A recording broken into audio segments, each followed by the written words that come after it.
Alright,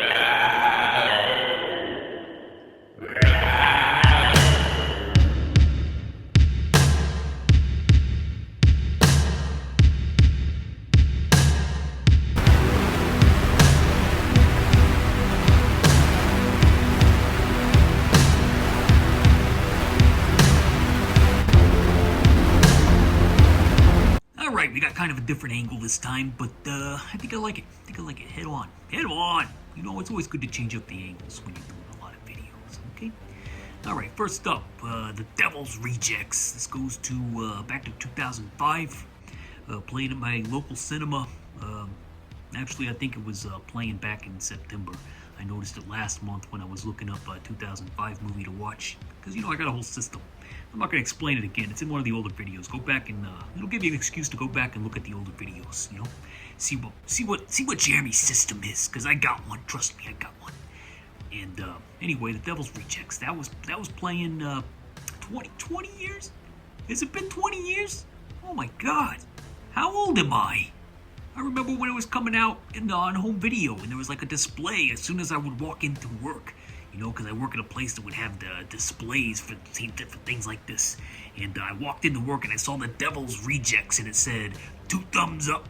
That's right, 2 thumbs up. I can say it when I'm saying that Ebert and Roper gave something 2 thumbs up, because that's just stating a fact. I'm not giving it 2 thumbs up. So I can say when they give something 2 thumbs up, that's okay. And they gave The Devil's Rejects 2 thumbs up, so I checked it out at some point. I can't remember if it was a few years later, but eventually I got around to... Actually, you know what? It came out in 2000, because I knew who Rob Zombie was, and I was excited when they... Believe it or not, I was excited when they said he was going to do Halloween. I was pumped. Yeah, I was pumped. So I had seen it shortly after it came out on video for sure. So anyway, The Devil's Rejects is a sequel to House of a Thousand Corpses. Yeah, that's a Rob Zombie movie, okay? That came out in 2003. I think it was filmed in like 99, 2000, but it took forever to find distribution because apparently it was originally set up at Universal, and Rob and Universal were not getting along, so they dropped them. But he was able to finally get a... let me fix my... there we go. All right, that's better. So he was finally able to get a distribution deal, I think, through Lionsgate, and he got House of a Thousand Corpses out there. I remember when it first came out, and I'm not even reviewing that one, but let me tell you a little story. I used to like post on message boards and stuff, and I remember that a lot of people were saying that it was garbage, and Rob Zombie is a horrible filmmaker, and you know, it's just bad news. And then there was like one guy who was like, guys, this is entertaining. Like, what do you want? What are you expecting? You know, like, I don't know what, some people just don't get, they don't mesh with Rob Zombie's style, and that's fine. But if you look at his movies, they are visually I'm talking here. I'm just talking visually right now. They are visually, aesthetically stunning, in my opinion. Like, he has a knack for production design and an eye for, you know, the right proper angles, and, you know, building a nice spooky atmosphere, like a good vibe. Like, House of a Thousand Corpses got like that neon soaked look to it, and it's got like a, you know, like a gritty look to it as well, in addition to the bright lighting. Rob is a visual filmmaker. The visuals are his major area of excellence. That's where he excels. Yep, he excels. And he gets a good DP. I think he does, who does he have? Phil Parmet? I don't know. Somebody real good. I think he did a documentary in the 70s or something. So everything's got that 1970s flavor from Rob Zombie, like authentic 70s flavor. And The Devil's Rejects is no different. There are some shots in this movie that I would be convinced that they were filmed in the 70s. Like, there's a shot outside of I think it's an ice cream parlor, and it's got like the 2 girls sitting up there, and they're like they're talking, and then it comes down on like the light for the sign of this place, and this is in daylight, but it looks like the 1970s. It looks so beautiful. I would frame that shot and put it on my wall. That's how much I like some of the visuals in this Devil's Rejects. And he's got that gritty style, you know, that gritty visual style. I think it was shot on 16. I could be wrong, but I sound cool when I say it, though. Oh, yeah, that was shot on 16. I think Devil's Rejects was shot on 16. Yeah, it definitely looks like shit. Definitely looks like 16. Yeah, it's got that grain. It's got that grain. Put it in me. Put it in me. Put that grain all inside. What is it about? Is it a real sequel to The Thousand Corpses? I think it is. It's got the same characters. They're all a little different because the tone of the movie is different. Like House of a Thousand Corpses is like a haunted house movie, right? Yeah, okay. So The Devil's Rejects is more like a spaghetti western meets outlaw 70s exploitation redneck horror or something, like Texas Chainsaw Massacre and Texas Chainsaw meets Macon County Line or something like that. It's pure exploitation, though. Pure exploitation. You gotta know that right off the bat. So you're watching something. You gotta know you're watching something transgressive. This is purposely offensive, purposely trying to get under your skin, purposely trying to turn off the normies, and purposely trying to turn off people who may not be down with an exploitative style, and that's okay. You don't have to like this. I mean, it makes me uncomfortable. Like, a lot of stuff in this movie makes me genuinely uncomfortable. Like the motel stuff, I even went on I hate to admit it, but I put a 1.5 speed on some of this. I'm like, this is just not entertaining. I've seen it once. I remember all this. I don't need to watch this. But it's there for a reason. You may think it's just there for shock value, and maybe some of it is, because that's a part of exploitation.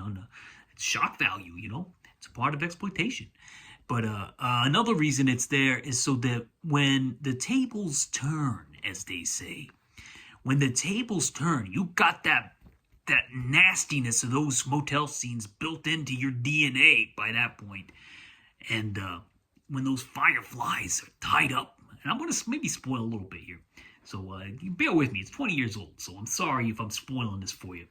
But when those fireflies get the tables turned and the sheriff has got them tied up and he's stapling the victims on them, it is so satisfying because you want to see these guys get theirs.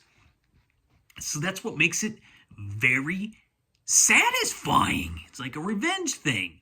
And William Forsythe's the sheriff, and he's like doing his own revenge tour, and he's not a good guy. He's an anti-hero, I guess you would say. He's like, he's actually portrayed like the way that he's like portrayed in the film. You would actually, in another movie, you might call him the villain. But in this, he's the hero and the villain. Is that a song? Is that a Brian Wilson song? Beach Boys? It is. Look it up. Heroes and Villains. Good song.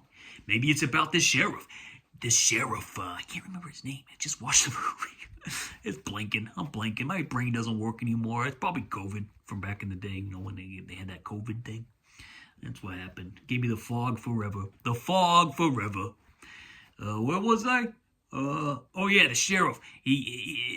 Everything about this sequence is set up earlier, right? So like this zombie doesn't get enough credit for his writing here. Like, I know everybody likes to harp on his terrible dialogue, which I'm not going to defend. Like, his dialogue at times. Penny, can you stop running around, please? I think the audio's picking that up. But his dialogue is terrible at times. Like, he never grew out of the 14 years old. Like, it's hilariously bad. Like, like listening to the fireflies when they first start talking in the opening scene. They're like, F this, F this, F that. Where's the F? Where's the F? F. It's like he's purposely trying to turn everybody away. Like, this for real? Is this for real? Like, is he really doing this? But anyway, that's how he does it. And that's what he likes. That's what Robert Zombie likes. So I guess we got to deal with it. But it doesn't tank the movie, not for me. I just kind of laugh at him, like, there's Robbie doing his bad dialogue again, And some of it's kind of clever, like, man, he's like, the next words out of your mouth better the next words out of your mouth better be some Mark Twain shit, because it's going to be chiseled on your tombstone.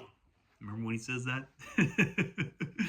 I think Bill Moseley, who plays Otis, he's probably my favorite character, even though he's a piece of he's a horrible human being. But he's just so good at it, I guess. Bill Moseley, I appreciate the acting, and I like him. Chop Top from Texas Chainsaw 2. Lick my plate, you dog. Remember that one? Yeah. Anyway, what was I doing? What was I talking about? The dialogue. transgressive. I got that. The visuals, I did that. The casting.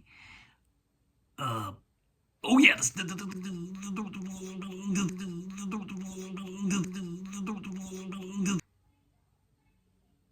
Good on them. Good on Rob. Good writing. Yeah, it's unpleasant. Yeah, it's hard to watch, and yeah, people aren't gonna like it. But that's art.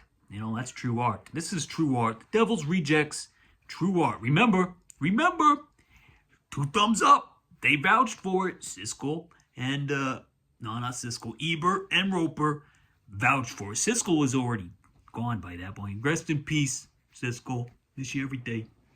And you too, Roper. Miss you every. Oh wait, my producer's telling me Roper's still with us. That's cool. He gave it a thumb up. His thumbs are still working, so good on him. Good on Roper. It does make you feel like a little weird watching this movie, and it's like it makes you question why you watch these types of movies. Like, am I supposed to be cheering for these guys? Like, yeah, you watch Freddy Krueger and you watch Jason and you watch Michael, and who is everybody wearing on their t-shirts? Who's everybody? They're wearing the Killers on the t-shirt. They're not wearing Laurie Strode shirts out there. I don't see people wearing Laurie Strode on their t-shirts as much as I see Michael Myers. Like, maybe there are some Laurie Strode t-shirts, and there should be because she's cool. But, you see Michael. People glorify and idolize the Killers for what reason? I don't know. Because they look cool, I guess. And the movies are cool. And that's just the manifestation of the movie. I don't think it means that they actually, admire their actions. I think they just like it's like Halloween every day, It's like, when Halloween, think about Halloween. You're a kid, you're Halloweening, you're out there Halloweening in the neighborhood, and you're surrounded by death and killers and knives, and then everybody's having fun. That's all it is. It's like fun. And The Devil's Rejects is it fun? No, I don't know. It's kind of dark. It's very dark and exploitative. I don't know. It makes you feel conflicted. It's art. It makes you think, like, do I like these guys? No, I don't like these guys. But why can't I stop watching these guys? And why do I want to see him in one scene? Why do I want to see this guy get killed and butchered? And then in the next, and then when they're all driving in the car and Freebird's playing, and it's cutting to them in weird, happy times, and it's like it just makes you feel a little sad inside, but you also want to say, yeah, you guys did this to yourselves, so bye-bye, good riddance, Fireflies. I don't know, maybe it's too complicated for me to articulate. Let's move on. The ending. The ending is one of the greatest moments in early 2000s cinema, and I'm not using hyperbole here. That ending, every time I watch it, it gives me chills. It's like it starts with these swooping, almost drone-like shots. I'm not a filmmaker, so I don't know how he got such smooth aerial footage. I'm assuming there was some sort of steady cam for helicopters or something before drones, and whatever he used. I mean, some of it's like crane shots, like when it goes over the top of the car. That's obviously a crane. But, God damn, that is beautiful. The ending of this movie, The Devil's Rejects, as soon as Freebird starts, I'm telling you right now, I'm telling you with no hyperbole, that the ending of The Devil's Rejects is one of the greatest things I've ever seen in all my years. It's so beautiful. It brings a tear and a chill, and it's just like, that's art. That is just like filmmaking genius from Robert Bartholomew Zombie. I know a lot of people hate him, but this ending is just so good. It's like a A+ filmmaking. I'm not kidding around here. I'm being serious. Like, the ending to The Devil's Rejects is one of the best endings to a movie. That's it. It's one of the best endings to a movie, period. No doubt. I mean, after this, he didn't have to prove anything. Like, he could do what he wants after this. They signed him up for Halloween. Everybody hated it. They signed him up for Halloween 2. Everybody hated that. They signed him up for everything else that he did. The Munsters. Remember when he did The Munsters for Netflix? That was not good. I think he should you should go back to and he did go back to this well, I think, 3 from Hell. I never even saw that one because I was kind of off the zombie train by that point, and I haven't heard good things on it. So without Sid Haig, I don't even want to bother because the dynamic between the 3 of them, Bill Moseley and Sherry Moon Zombie, who, guess what? Rob really likes to shoot her bottom. The whole movie, it's her bottom. Like, he keeps cutting to her bottom, like close-ups of her bottom, like that. And, okay, he likes his wife's bottom. Who doesn't? Emily? Wait, let's not go down this road. Let's not go down this road, okay? Let's keep it friendly. Let's keep it friendly. Yeah. G-rated. Man. This is what he wanted to say. This is Rob Zombie's. When Ed Wood, that movie over there, and Ed Wood at the end, he's like, I'm not gonna spoil it for you. I can tell you what he says. He says, "This is the one they're gonna remember me for," and this is the one they're gonna remember. Penny, this is the one they're gonna remember Rob Zombie for. The Devil's Rejects, and that's all there is to it. He didn't have to make another movie after this because he killed it. He killed it. I mean, he did it. He did it. The Devil's Rejects, a rating 4 thumbs up and a heart. I think I may have had it at 5 thumbs up at one point, but those motel scenes are so hard to watch, like, in a bad way. Because it's just like, God, I hate this. I hate this. Fast forward, I don't want to see this. So, yeah. And obviously a lot of the dialogue is just like, I don't know what he's thinking, this guy. I don't know. He's got his finger on something, and he thinks he's got his finger on something. And I guess it's funny to some people, but the dialogue takes a full thumb away. But other than that, 4 thumbs up, heart, greatest ending of the 2000s. Possibly. One of them. Definitely one of them. And speaking of the 2000s, I watched the 2000 film The Cell with Jennifer Lopez and Vince Vaughn. And I think this may be the earliest Sarsgaard out there. Peter Sarsgaard is in one scene, and he has like 2 lines. He's like sitting on a couch or something. I can't remember what he's doing. But what's the movie about? I don't know what this is. How do we explain this one? It's like Silence of the Lambs meets, I don't know, Strange Days? I don't know. I don't know if I understood what the hell was going on, to be honest. It jumps right into this and kind of expects you to know everything. Like, it's got Jennifer Lopez and some guy suspended in like a chamber when they're wearing these like skin tight suits that look like the internal organs of a body, but they're not.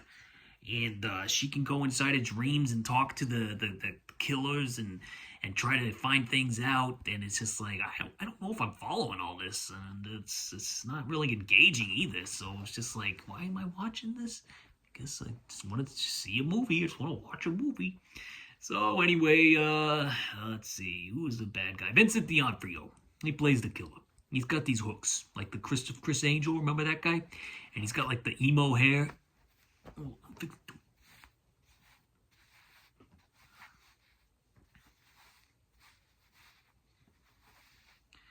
he's got like this emo hairstyle, and I didn't know it was him at first. Like, I didn't recognize him.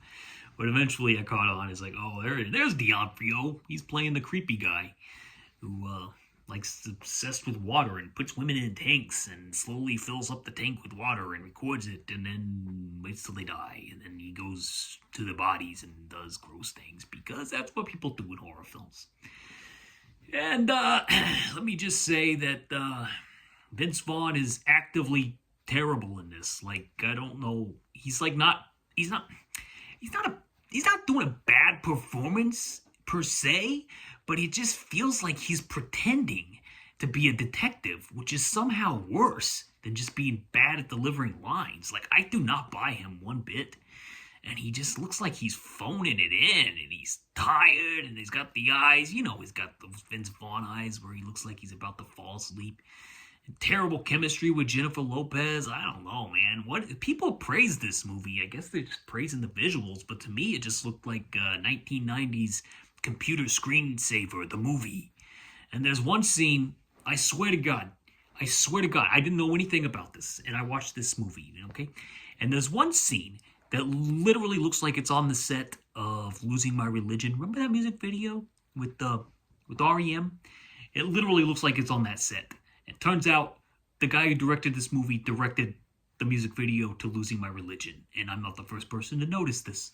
I always love when that happens. I feel like I'm part of a club when that happens. Oh, Did I do good?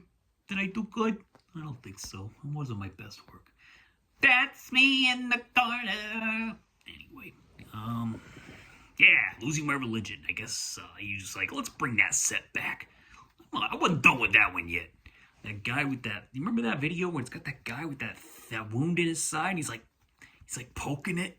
He's like poking it, putting his finger in there. Always grossed me out when I was a kid and I saw that. Still a great tune though. Dean Norris is in this from Breaking Bad. Remember that guy? That one time he went on Twitter and he tweeted out, he just tweeted the word sex gifts.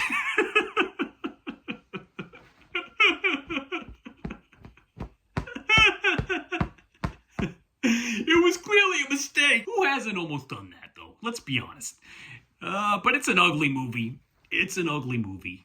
It's not pretty. I don't care for the visuals. I'm sorry. They just look like 90s screensaver, outdated computer graphics to me. But some people love this shit. And Vaughn is sleepwalking. So I give this one 1.5 thumbs up. What's the 1.5 thumbs? I don't even know. I guess it's kind of funny to see D'Onofrio when some of the visuals are. The effects were visuals. Those were okay, I guess. But then there's one part where they find something, the hideout, which was kind of engaging. But other than that, bad movie. Let's see. What else did I watch this week? What else? Gremlins 2! Oh, yes, Gremlins 2. I'm not going to get too much into this one because I'm already running long, but I will just say, I was a little boy. I was a big fan of Gremlins. I was a big fan of 3 movies growing up. Like, the first big movies I remember being a fan of. Ghostbusters, which is number 1. The Karate Kid, and Gremlins. And all of them got sequels around 89, 90, and I saw all of them in the theater. And Gremlins 2 is no different. So when I was a little boy, I saw Gremlins 2 in the theater. That's right, I was on the Gremlins 2 train before you. What are you going to do about it? Am I bragging? Am I bragging? You're damn right I'm bragging. I saw Gremlins 2 in the theater. It would have been better if I remembered seeing Gremlins 1 in the theater because that's my favorite. That's the 5-star masterpiece. The 5-thumb masterpiece in my house is Gremlins 1. But Gremlins 2, we all know the story. Dante was like, yeah, I'll do it, but I got to be able to do whatever I want. And the studio's like, okay, here's a bunch of money and go make the craziest movie you've ever dreamed of. And Dante always gets all the credit for how wacky this movie is, but the writer, I think he deserves some credit too. I think it was Charlie Haas. I think I mentioned him in another video. What he did? Did he do White Line Fever? I think he wrote White Line Fever, but he does Gremlins 2, and you know that gremlin with the wacky eyes, and he's like, and Phoebe Cates thinks it's Gizmo. That, to me, is probably the physical manifestation of the writer writing this film. Gremlins 2, I give 3 thumbs up and a heart. Love it.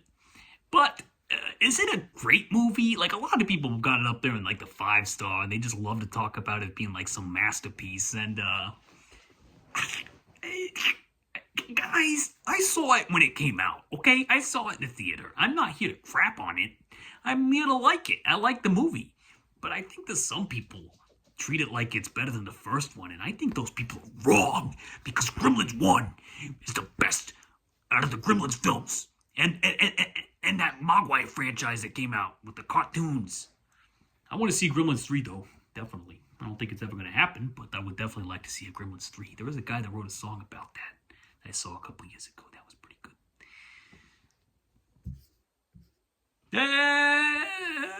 Last but not least, we got Cellar Dweller. That came out, I don't know, was it 89 or something?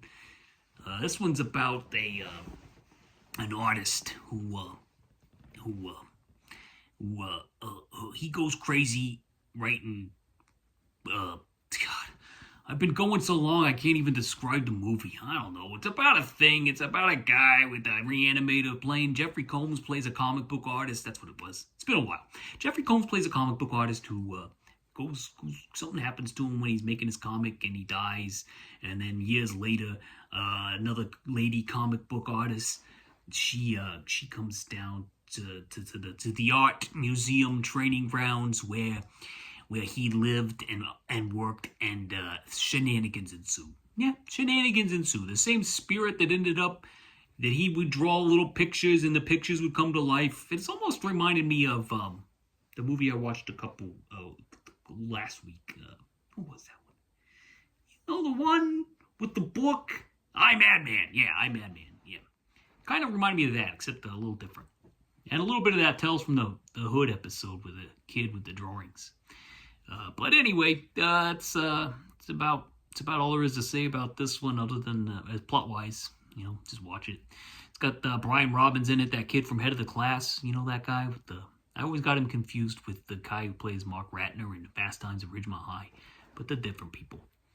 I think he's a director now. I think he's friends with Dan Schneider. I don't know. I don't remember. Remember that guy? Yeah, I don't know. Is he good? Is he good news? Is he bad news? Probably somewhere in the middle, that guy. Brian Robbins, I don't think had anything to do with this, so good for him.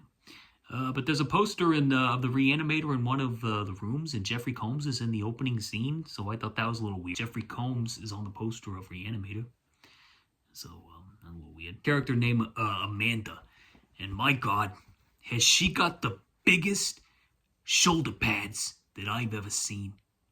They're huge. They are just huge, bulging shoulder pads. Whew. Whew. The practical effects in this are incredible, and they're the reason to watch the film, probably. I think it's from an effects guru master. So this one I think I gave 2 thumbs. Oh! Sorry, Ebert. Sorry, Siskel. Sorry, Roper. Who's still with us, by the way. I give it 2 appendages up. It's okay. Not worth tracking down, but if it's on, give Cellar Dweller a watch. Okay, I've ran way too long this week. I'm sorry. That's just the way the cookie crumbles sometimes, but we're done now. Hope you enjoyed it. If not, I don't care. Like and subscribe if you want to, or don't. I don't care. Comment. Leave me a comment if you want to see a movie. Want me to watch a movie for you? Maybe I'll take a little bit more time after Halloween month is over, because I've been kind of blasting through movies every day. Oh, sorry about that. Blasting through movies every day, and I'm going to take a step back a little bit because it's just getting tiring. And I'm getting tired. Hey, look at my eyes. Look at my eyes. It's like I've been trapped in a dungeon watching all these horror movies all month, and I'm ready to watch something else. Ordinary People, maybe. And I still got my favorites to get through, and that's okay. I'm looking forward to them, but I'm just getting tired, guys. I'm getting tired, that's all. No biggie. Jeremy spoken. Godspeed. Peace and love.